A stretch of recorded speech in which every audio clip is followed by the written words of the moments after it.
पहिला आणि अचूक असा निकाल आम्हीच आपल्या समोर या ठिकाणी आणणार आहोत। ईव्हीएमच्या मतमोजणीला देखील आता सुरुवात झाली आहे।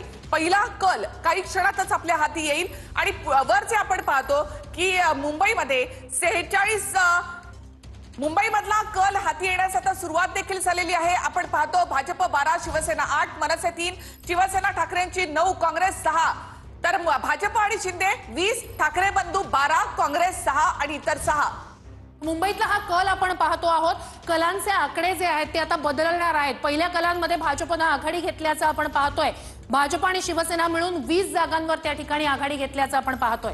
मुंबईमधला पहिला कल आपल्या हाती आलेला आहे। पहिला आपण म्हटलं तसं की 46 जागांचा कल पहिला आपल्या हाती येणार आहे।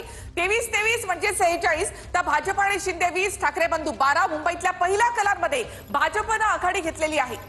तर भाजप आणि शिंदे मिळून 20 जागांवर आघाडी आहे। मनसे आणि शिवसेना मिळून सुद्धा त्या ठिकाणी 12 जागांवर आघाडी आहे। तर काँग्रेस 6 आणि राष्ट्रवादी 2 जागांवर आघाडी आहे। पहिल्या कलांमध्ये भाजपने आघाडी घेतलेली आहे। या कलांमध्ये मनसेने देखील 3 जागांवर आघाडी घेतल्याचं पाहायला मिळतं। भाजप आणि शिंदे 22, ठाकरे बंधू 10, काँग्रेस 6 आणि इतर 6।